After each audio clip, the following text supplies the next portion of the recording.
Picture this: you're head over heels for someone, and you can't help but wonder, do they miss me as much as I miss them? It's a question that has plagued hearts and minds for centuries in the age of instant gratification and constant communication. It's easy to fall into the trap of seeking validation through the attention and affection of others. But what if it told you that the key to making someone miss you lies not in clever tactics or mind games, but in the wisdom of an ancient philosophy? In this video, we'll embark on a fascinating journey through the core principles of Stoicism and discover how they can be applied to the age-old question of how to make someone miss you, but be prepared. The Stoic approach is not for the faint of heart. It requires a shift in mindset, a commitment to personal excellence, and the courage to let go of the things we cannot control. Let's get started. 1. The Stoic perspective. On the Stoic perspective on attachment. Attachment: imagine a world where your happiness and sense of self-worth are not tied to the opinions or actions of others.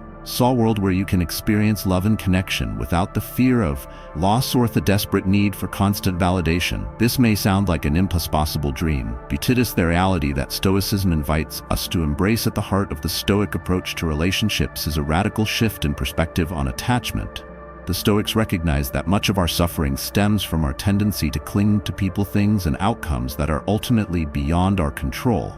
When we base our happiness on external factors, we become vulnerable to the whim of fortune and the actions of others. But the Stoics offer a powerful alternative. They encourage us to focus on what is within our control, our own thoughts, beliefs, and actions. By cultivating a sense of inner peace and resilience that is not dependent on external circumstances, we free ourselves from the fear and anxiety that often accompany attachment.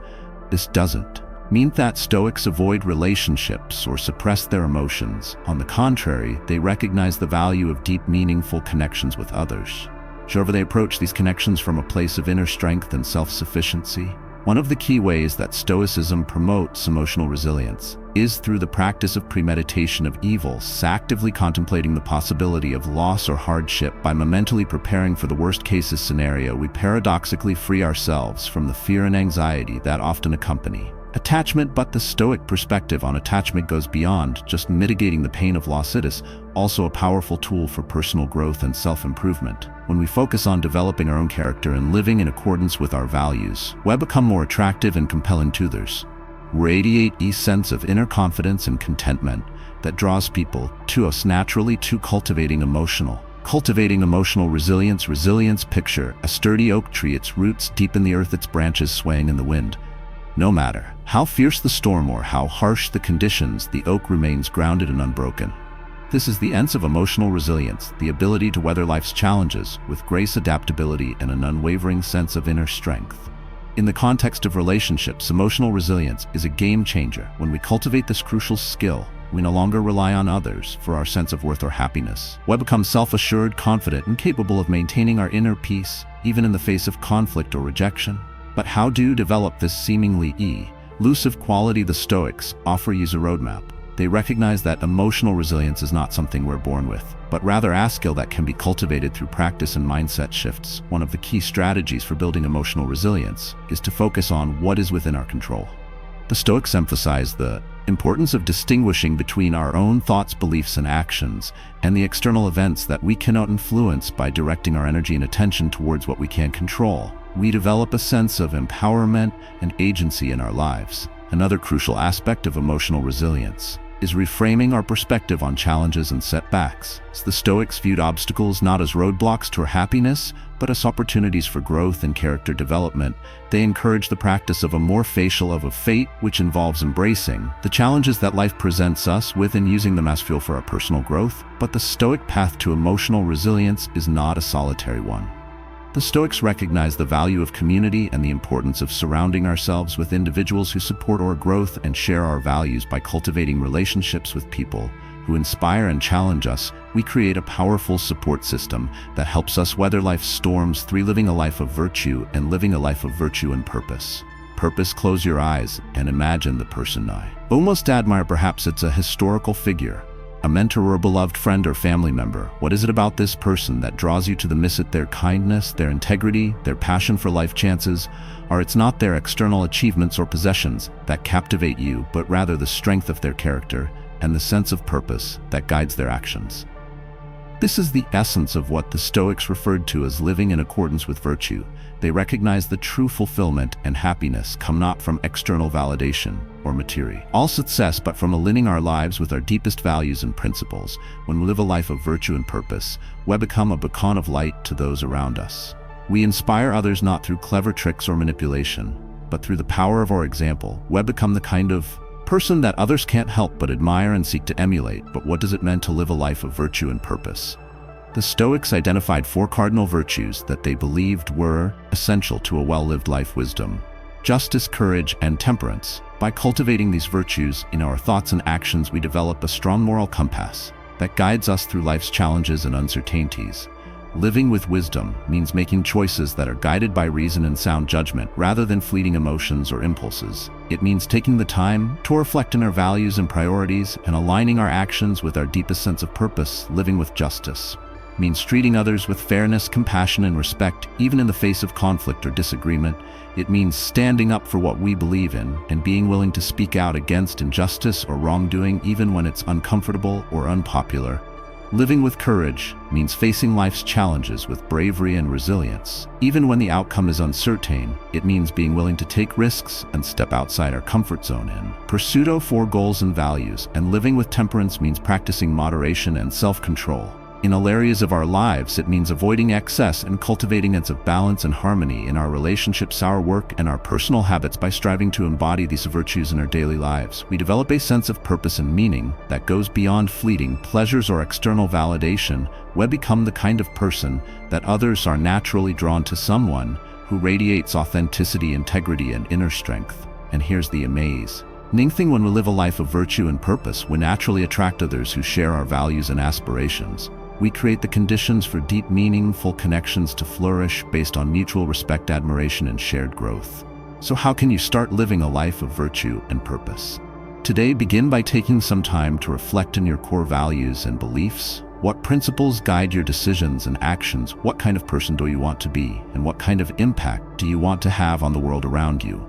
As you gain clarity on your values and purposes, start making small daily choices that align with them. Practice being more honest and authentic in your interactions with others. Stand up for what you believe in, even when it's difficult. Cultivate habits and routines that support your physical, emotional, and spiritual well-being.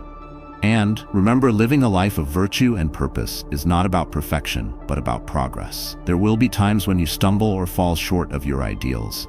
But by staying committed to your values and continuing to strive for personal growth, you'll develop the resilience and adaptability to navigate life's ups and downs with purpose. As you continue on this journey, you'll find that your relationships naturally begin to transform. You'll attract people who are inspired by your example and who share your commitment to living a life of meaning and purpose. You'll create a powerful network of support and encouragement that helps you stay true to your higher self. So embrace the Stoic path to a life of virtue and purpose, and watch as your relationships and your life transform in ways you never thought. Practicing mindfulness and presence possible. 4. Practicing mindfulness and presence. Have you ever been in a conversation with someone, but your mind was miles away, dwelling on past regrets or future worries?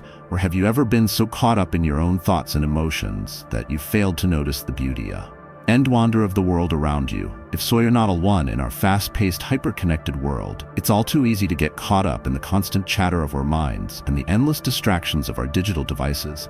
But what if there was a way to quiet the noise and truly connect with the present moment and with the people in our lives?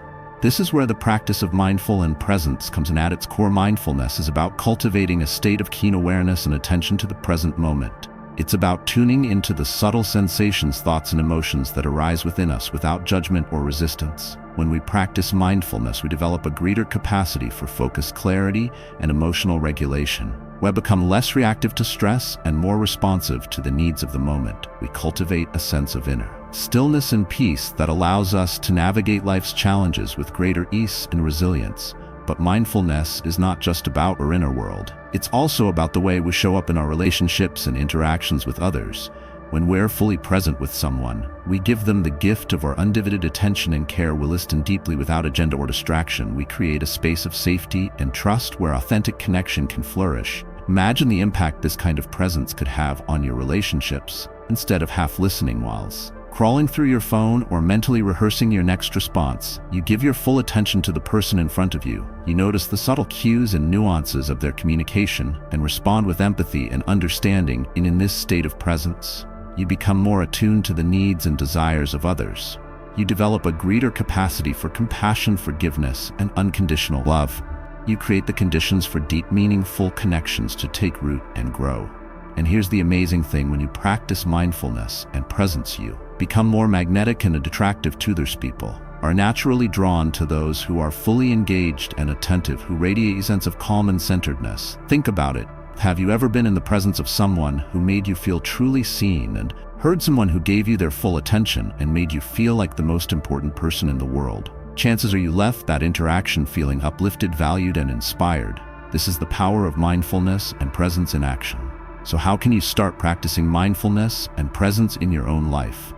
Begin by setting aside a few minutes each day for quiet reflection and introspection. Focus on your breath and simply observe the thoughts and sensations that arise without getting caught up in the maze you go about your day. Make a conscious effort to be fully present in each moment. When you're talking with someone, give them your full attention and listen with curiosity and openness. When you're eating, I'll take the time to savor each bite and appreciate the flavors and textures. And remember, like any skill, mindfulness and presence take practice. There will be times when your mind wanders or you get caught up in distractions, but by gently bringing your attention back to the present moment again and again, you'll develop greater mastery over your mind and emotions. As you continue on this path, you'll find that your relationships naturally begin to deepen and evolve. You'll create more authentic, vulnerable, and fulfilling connections with others. You'll become the kind of person that others seek out for guidance, support, and inspirations. So embrace the practice of mindfulness and presence, and watch as your relationships and your life transform in ways you never thought possible. 5. Letting go of the need for letting go of the need for control. Imagine you're on a raft floating down a winding river. The current is strong and the rapids are unpredictable. You could try to fight the flow, paddling upstream with all your might, exhausting yourself in the process, or you could surrender to the river's natural